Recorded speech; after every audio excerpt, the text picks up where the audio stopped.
calon Golkar yang sekarang informasinya kan tinggal beberapa saja. Jadi, Ketua Tim 5 Golkar pendapatnya seperti apa? Baik, terima kasih. Jadi proses dari semua yang dilakukan oleh Tim 5, jadi tim pendaftar terbatas.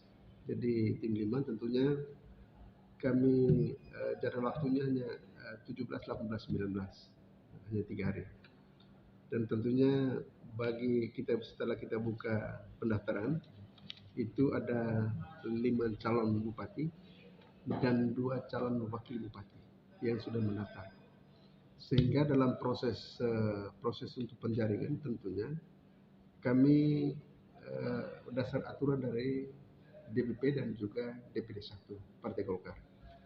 Jadi dari ke-5 bakal calon ini tentunya kita lakukan pendekatan komunikasi secara lisan maupun telepon, sehingga kita tentunya menyampaikan pada mereka bahwa proses di Golkar itu dia lewat lembaga survei, sehingga dari 5 itu tentunya mereka sudah berproses di Golkar, dan tentunya dari ke-5 itu kami juga bangun komunikasi mereka, dan saat ini di Partai Golkar sementara berproses untuk ke pihak DPD 1 dan DPD pusat.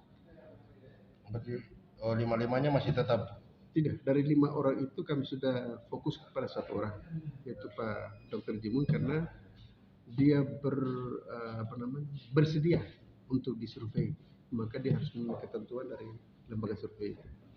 5 nama itu calon bupati siapa? Kalau 5 nama calon bupati itu Pak Tarsisius Uru Apelabi, kemudian Marsianus Wilhelmus Lawe, kemudian Pak Wilhelmus Sodimano, dan yang ke-4 itu Bapak Thomas Lolamorai, dan yang ke-5 itu Yeremias Ronaldi Sunur. 2 calon wakil itu? Kalau 2 calon wakil bupati itu Pak Petrus Belawukak dan Pak Abu Bakar Sulam. Ini mereka tidak bersedia di survei itu apa? Masih wakil bupati kan proses tahapan. Tidak kan untuk 5 calon bupati, 4-nya kan diantaranya kan katanya tidak bersedia itu. Tidak bersedia itu karena soal kontribusi dari lembaga itu kita beri kepada lembaga untuk lakukan survei, sehingga dari ke-4 orang ini tidak bersedia, itu tidak memberikan tidak memberikan kepastian untuk disurvei, maka kami hanya tetapkan 1 orang, karena dia Pak Dr. Jimmy itu dia sudah memberikan kontribusinya ke lembaga survei yang dipercayakan oleh Partai Golkar. Jadi mereka survei sendiri, mereka pun diri biaya lembaga survei? Ya, itu tergantung dari lembaga survei dengan yang bersangkutan. Ya, makanya kan ini kan mereka calon bupati, calon bupati dari Golkar. Lalu mereka membayar lembaga survei untuk survei mereka diri mereka. Iya, untuk mereka diri sendiri.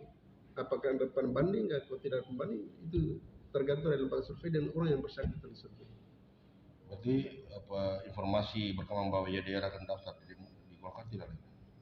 Kalau untuk Pak YDR itu sudah tidak dia secara pribadi tidak bersedia untuk daftar ke Golkar, dan dia lagi proses halangan sementara itu dari beliau melakukan pemeriksaan oleh sakit.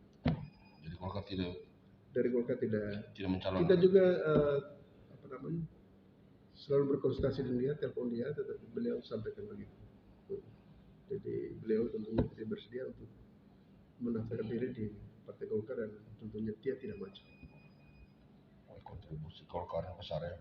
Menurut Pak Sekretaris kan ada dua suara yang keluar dari Golkar. Satu kemarin Tim 5 menyatakan bahwa hanya 1 yang bersedia disurvei, ini Dr. Jimmy Sunur. Ya. Lalu kemudian hari ini ada lagi kader Golkar menyatakan bahwa Golkar konsisten dengan hasil rakernas. Itu bagaimana? Publik dibuat bingung. Jadi saya kira tidak perlu ada bingung. Kalau saya lihat ada dinamika itu hal yang normal di partai sebesar Golkar ya. Ya punya banyak kader, tetapi ada satu hal yang juga mesti harus ditaati. Golkar punya mekanisme gitu. Bahwa kemarin ada keputusan di Pusalu soal rekomendasi untuk bahwa menjadi calon tunggal dia. Tetapi ada lex spesialis di aturan terbaru. Semua bakal calon wajib survei. Itu. Jadi menurut saya tidak ada dualisme. Tapi di luar orang melihat bahwa ini ada pecah kongsi di tubuh Golkar. Ada. Menurut saya menganggap itu dinamika. Jadi bukan ada pokok-pokok dalam satu Tidak ada dinamika. Memang Golkar ini partai besar. Jadi saya kira wajar ada pendapat itu. Tapi yang jelas adalah kerja tim 5 itu berada pada mekanisme dan frame organisasi. Tapi kemudian orang melihat bahwa Golkar tidak konsisten. Tidak. Konsisten itu pada aturan mainnya. Bukan soal statement ya itu. Kalau yang dilakukan tim 5 itu adalah aturan mainnya untuk menyuruh pilkada. Gitu. Jadi maksudnya hasil keputusan rapat kerja Golkar itu tidak dipakai. Dia tetap menjadi acuan, tetapi itu saya anggap lex generalisnya, lex spesialisnya itu adalah soal surveinya. Karena itu soal mengukur kapasitas, tingkat kesukaan publik terhadap figur. Golkar mau menang. Maka pintu masuk bukan satu-satunya. Salah satunya adalah survei. Kemudian satu lagi ini kan kemudian orang mulai bertanya, Golkar ini mendaftar lalu calon sendiri mensurvei dirinya. Itu bagaimana pendapat sekretaris? Bagaimana? Ini kan calon yang mendaftar ke Golkar sendiri mensurvei dirinya. Iya, itulah kita berbicara tentang bagaimana kita mau berkuasa. Urus diri sendiri dulu, baru urus rakyat. Begitu. Jadi mensurvei diri itu adalah sebuah bentuk komitmen pribadi supaya terukur. Gitu. Jadi sendiri maju sendiri survei diri. Ya, lembaga survei tersedia, Golkar mempersilahkan Anda melewat Golkar, inilah mekanismenya.